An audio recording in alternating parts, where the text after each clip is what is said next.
Capítulo 22 – Plano psíquico.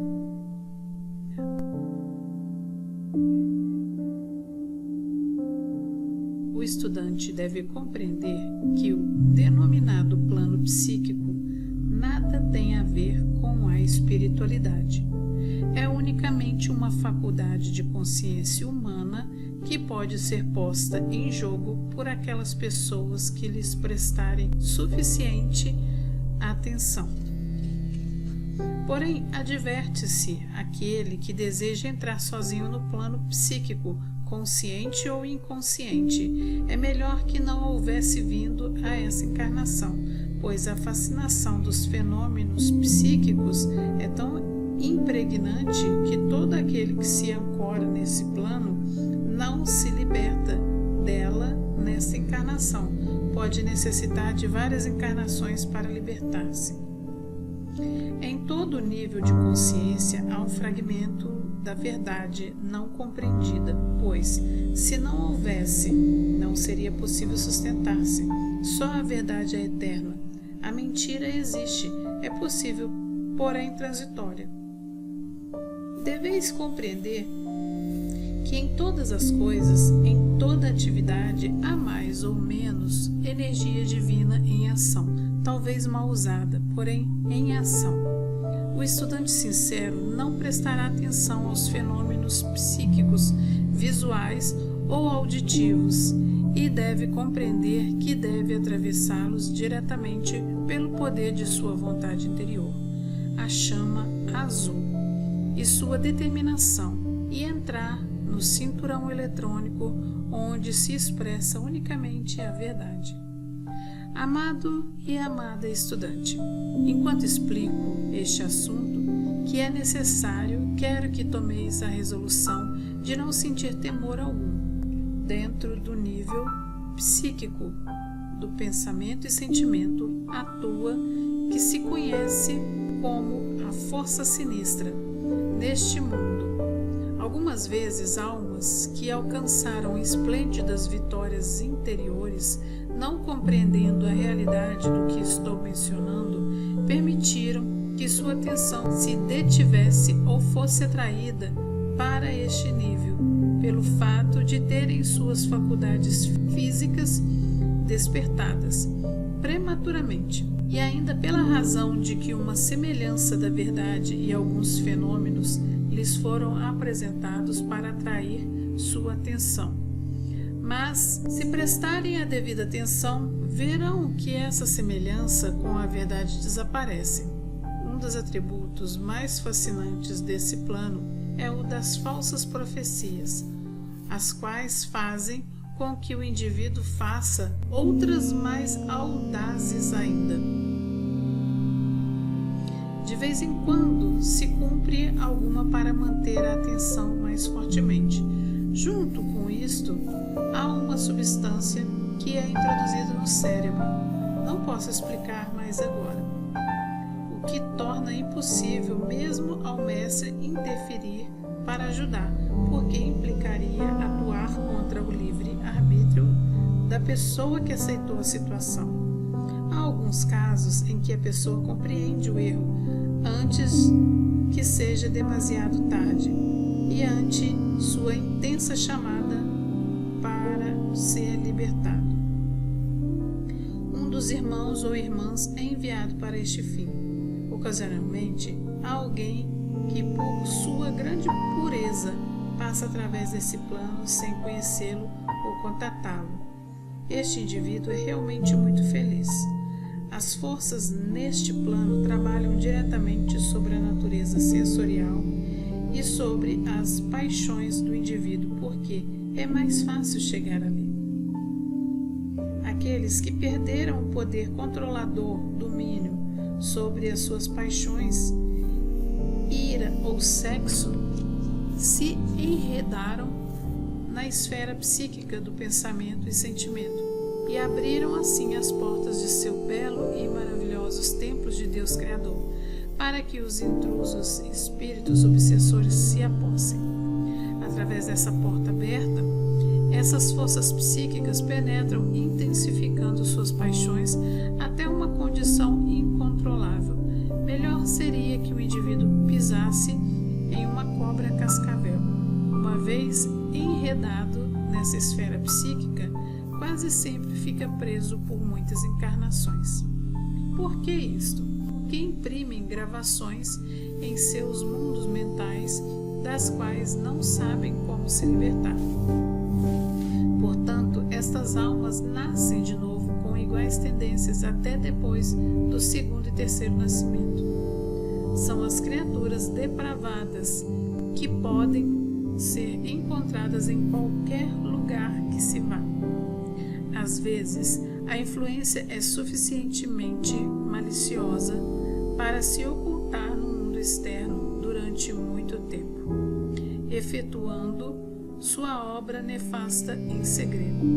E aqui está a mais lamentável parte dessa situação, que aparenta ser oculta, porém não está. Nos mais altos planos, há grandes e belas almas que voluntariamente descem a este plano para ajudar, através de suas radiações, e desligar a humanidade deste estado psíquico. Há voluntários masculinos e femininos, porém a maioria é feminina. Há belas almas encarnadas em corpos femininos que se unem em matrimônio exterior com uma alma masculina que se encontra emaranhada nessa condição psíquica para libertá-lo. Se uma pessoa disposta a contrair matrimônio antes de dar esse passo, evocasse o Deus Criador interior, dizendo, meditando e orando. Se este casamento tem por base um desejo passional que não se efetue, grandes desgraças e sofrimentos seriam evitados.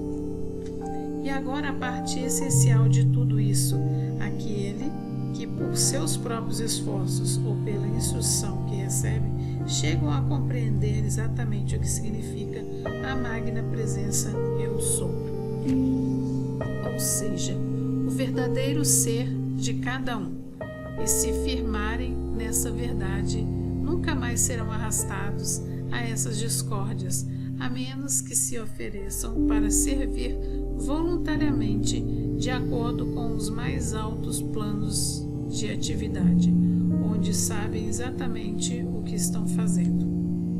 Nos períodos de guerra, que mais facilmente se abrem as portas ao plano psíquico, por essa razão se observou que durante e depois das guerras há uma maior manifestação de paixões incontroláveis do que em qualquer outro momento. O conhecimento do plano psíquico não deve causar temor especial a ninguém.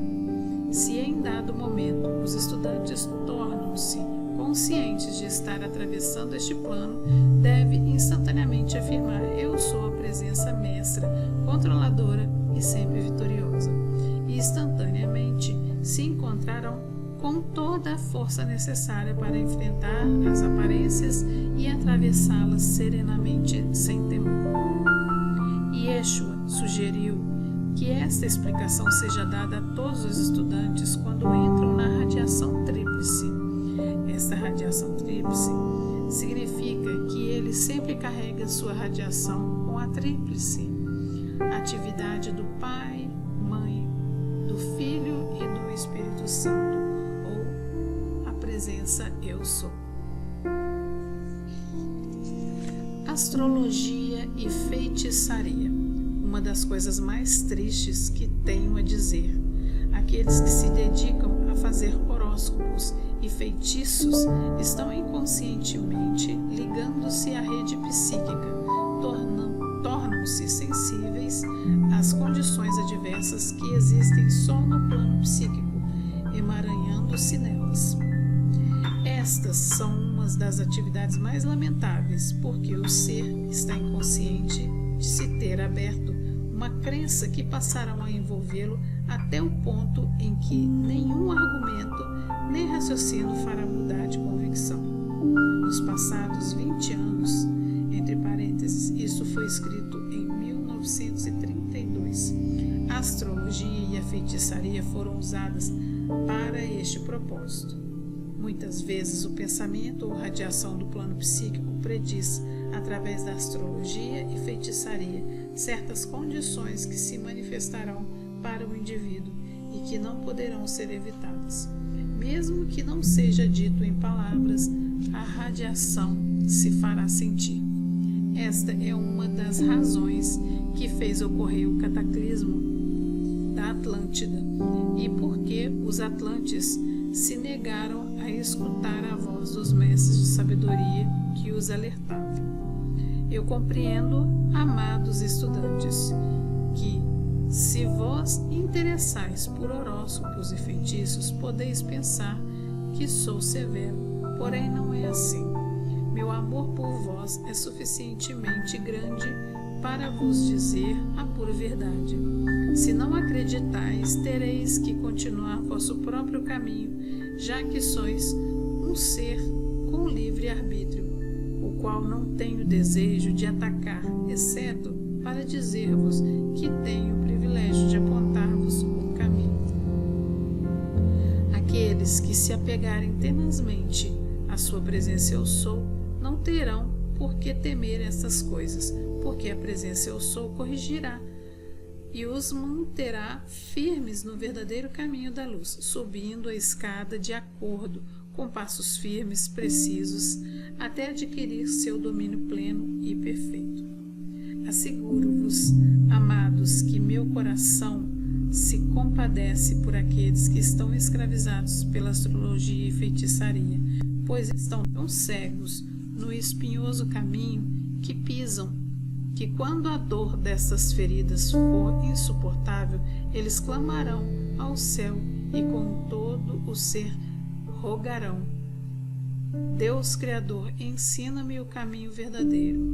Amados e amadas estudantes, que com tanto empenho buscai a luz, deveis saber que somente há uma presença que é vossa invencível proteção. E essa é a grande presença eu sou, Deus Criador, em vós. Não deixeis que vossa atenção seja distraída por essas manifestações exteriores, astrologia, numerologia, espiritismo, feitiçaria ou alguma outra coisa que retire vossa atenção da magna presença eu sou, que é vosso ser real. Se voltardes a ela a todo momento, ela vos guiará no caminho da luz, com essa quietude que vos permitirá entrar no grande silêncio e na paz que ultrapassa toda compreensão, e onde encontrareis a maior de toda atividade de Deus, a presença eu sou. Amados e amadas, não podeis servir a dois senhores e ganhar vitórias mais adiante. Como tendes livre arbítrio, deveis escolher, se preferes o externo, esquecendo o invisível, esquecendo a invencível presença eu sou. Então, ainda que meu amor continue vos envolvendo em seu grande manto de proteção, terei que esperar até o tempo que optardes em regressar ao Deus Criador único.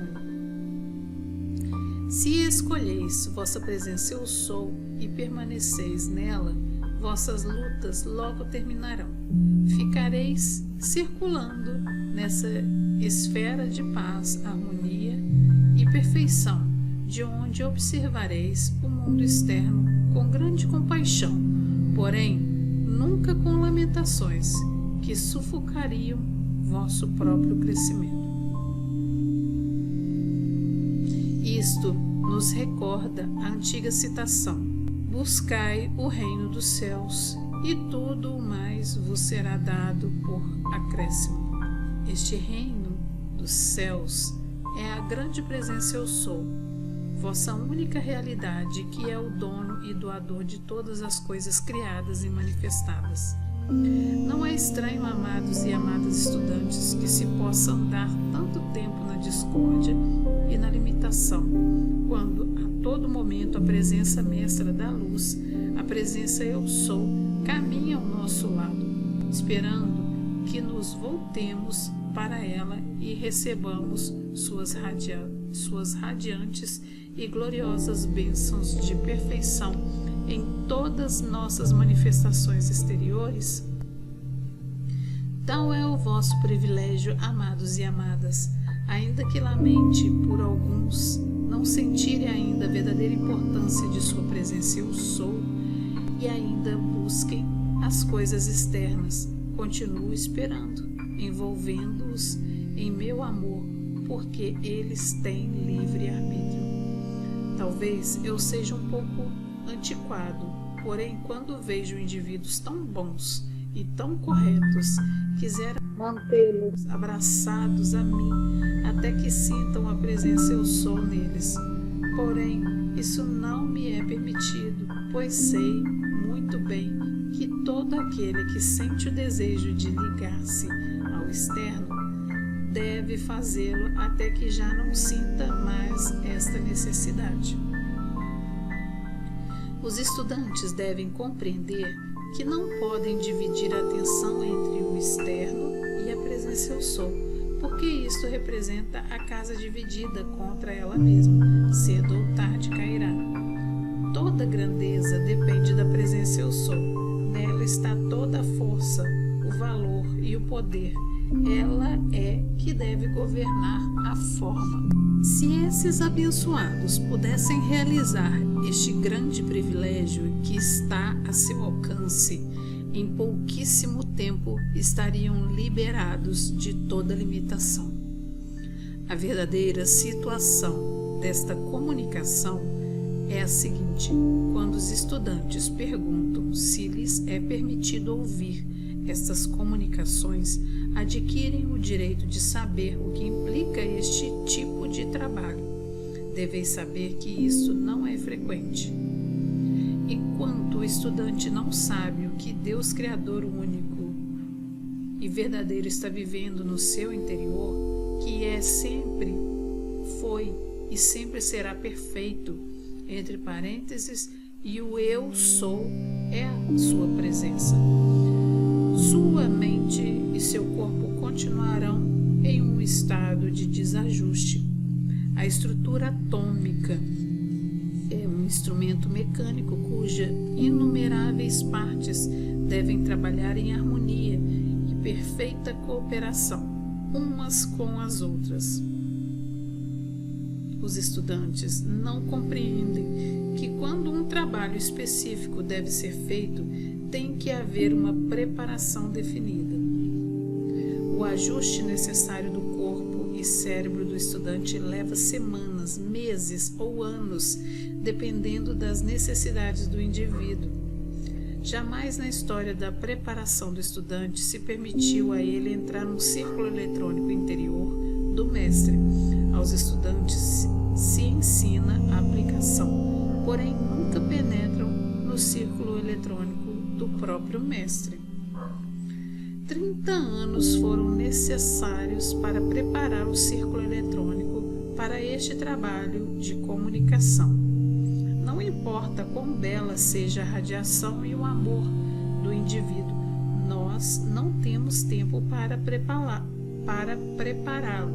e ajudar a estrutura atômica do cérebro e do corpo dos estudantes nesse período de crise mundial. Todavia, com sua sincera determinação e uso da presença eu sou, serão preparados para a presença da hoste ascensionada. Por exemplo, suponhamos que exista uma pessoa que é dotada por sua natureza de qualidades para as conferências públicas. Se os mestres ascensionados o assistem, o conferencista seria preparado 20 minutos ou meia hora antes, encerrado em um tubo de luz no qual nada entraria, a não ser a radiação do mestre inspirador.